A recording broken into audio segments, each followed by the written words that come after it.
Fenomena antar permukaan. Fenomena antar permukaan di dalam bidang farmasi dan kedokteran yaitu mempengaruhi penyerapan obat hidrofob, penetrasi molekul melalui membran biologis atau fosfolipid bilayer, pembentukan dan kestabilan emulsi, serta dispersi tak larut pada suspensi. Gaya kohesi dan adesi. Gaya kohesi merupakan gaya tarik-menarik antara molekul yang sejenis. Zat yang tak sejenis tidak dapat menempel. Sedangkan gaya adesi merupakan gaya tarik-menarik antar molekul yang berbeda jenis. Zat yang tak sejenis tidak dapat menempel. Kerapatan dan jarak antar molekul merupakan aspek yang mempengaruhi gaya-gaya tersebut.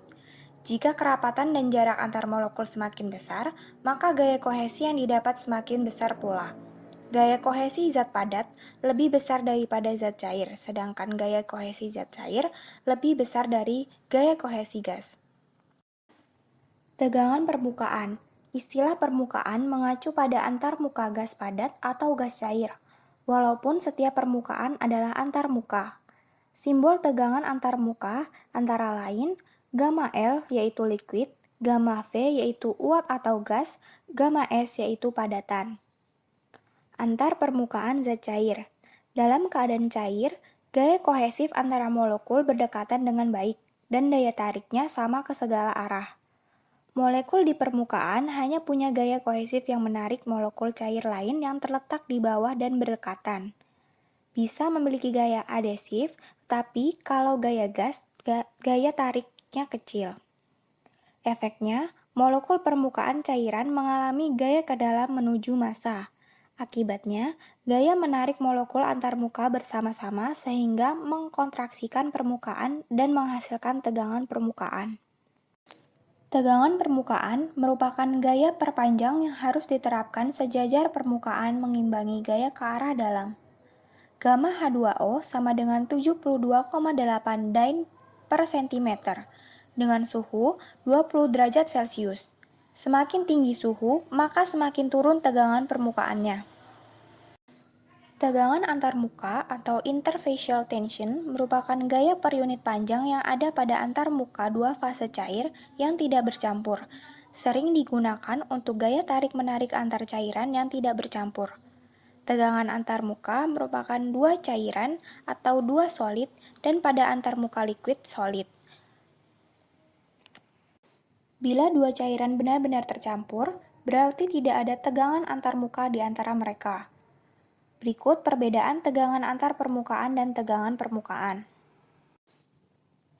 Rumus energi bebas permukaan yaitu gamma sama dengan F per 2L.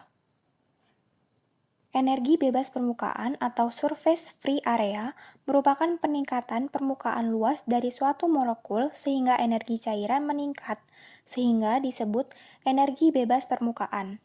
Cairan akan membentuk atau memposisikan diri permukaan yang minimal. Bentuk bola atau setris tidak dalam bentuk lain. Untuk memperluas suatu permukaan dibutuhkan usaha. R sama dengan F kali ds sama dengan gamma kali 2L kali ds. Metode penentuan tegangan permukaan. Terdapat dua metode, yaitu metode pipa kapiler dan metode tensinometer Dunoy. Metode pipa kapiler atau kapiler tube dilakukan dengan cairan ditaruh dalam wadah lalu dimasukkan pipa. Dilihat ketinggiannya, karena akan berbeda-beda karena tegangan permukaan cairan yang berbeda pula.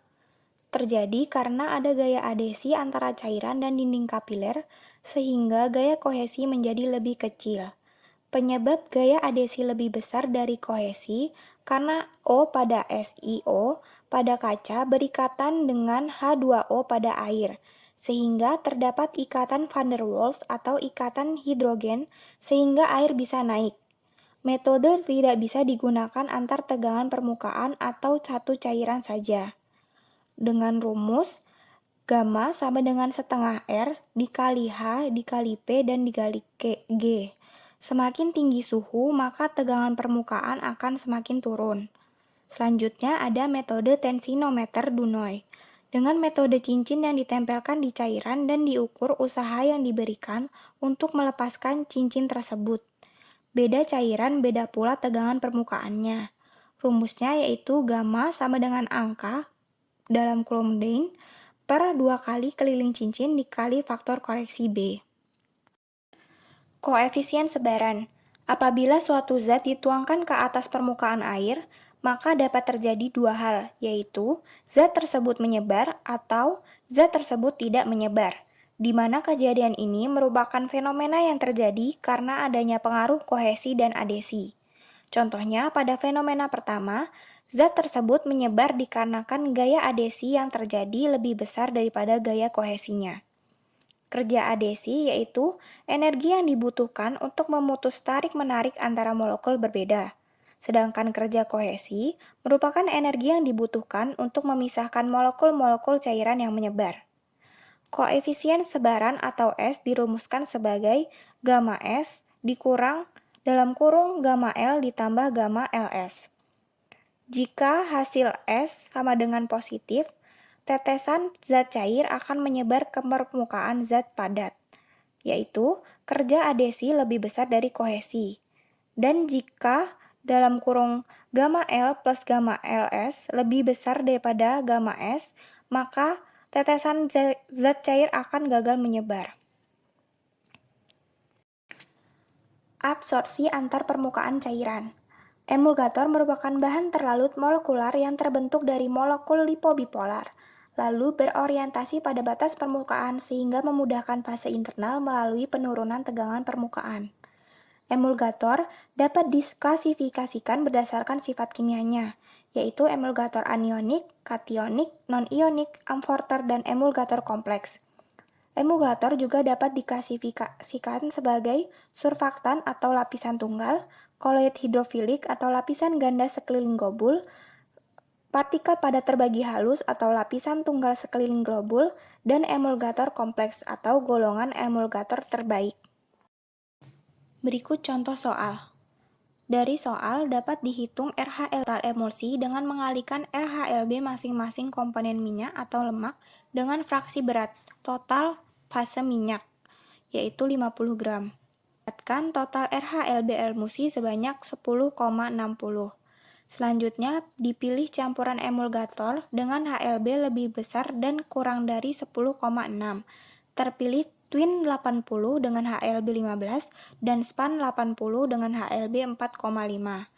Didapatkan persen twin 0,59. Jadi, twin 80 sama dengan 0,59 dikalikan dengan 2 sama dengan 1,18 gram.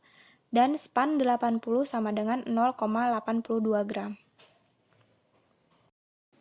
Fenomena absorpsi pada permukaan padatan. Absorpsi pada permukaan padatan merupakan absorpsi material dari gas atau cair ke permukaan padat, mirip dengan permukaan cair. Akan tetapi, tegangan permukaan zat padat selalu lebih sulit diperoleh daripada tegangan permukaan zat cair. Antar muka padat tidak bergerak dibandingkan dengan antar muka cairan yang turbulen. Permukaan padatan mungkin tidak homogen, berbeda dengan antar muka cair. Derajat absorpsi suatu gas pada padatan tergantung pada beberapa hal berikut. Yang pertama, sifat fisika absorben-adsorbet. Misalnya sifat fisika kimia kulit, partikel debu, dan lain-lain. Yang kedua ada luas permukaan absorben. Makin luas permukaan absorben, maka makin banyak absorbat yang ditangkap. Yang ketiga, suhu. Bila suhu semakin tinggi, absorbat yang terabsorpsi turun. Ikatan fisika sangat rentan dengan suhu. Makin tinggi T, maka makin sedikit peluang terjadinya absorpsi.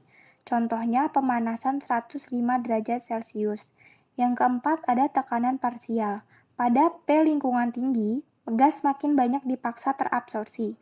Oleh karena itu, untuk menghilangkan absorpsi dapat dilakukan dengan vakum. Absorpsi isotermik adalah proses absorpsi yang berlangsung pada temperatur tetap. Absorpsi isotermik gas pada permukaan zat padat atau X jumlah gas terabsorpsi per satuan massa M absorben. Prinsip absorpsi isotherm ada 3. Yang pertama, isotherm van der Leek dengan rumus Y sama dengan X per M sama dengan K dikali P1 per N. Jika diubah menjadi log, yaitu log X per M sama dengan log K ditambah 1 per log P. Selanjutnya ada isoterm Langmuir dengan rumus Y sama dengan dalam kurung YMBP dibagi 1 plus BP.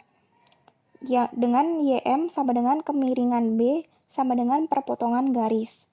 Selanjutnya ada isoterm Berner, Emmett, dan Taylor dengan rumus sebagai berikut. Sifat elektrik batas permukaan. Contohnya, jika air dimasukkan senyawa NaCl, maka Na akan bermuatan positif sedangkan Cl akan bermuatan negatif. Partikel bisa memiliki muatan karena gugus-gugus ioniknya. Wetting digunakan untuk suspensi jika cairan kontak dengan suatu padatan tergantung dengan keseimbangan daya tarik antara cairan atau gaya kohesi dan adhesi antara cairan dengan padatan. Busa adalah struktur yang relatif stabil yang terdiri dari gelembung udara yang tertutup di dalam lapisan tipis cairan. Dispersi gas dalam cair distabilkan oleh bahan pembusa. Setiap larutan yang surfaktan menghasilkan busa yang stabil bila dicampur dengan udara.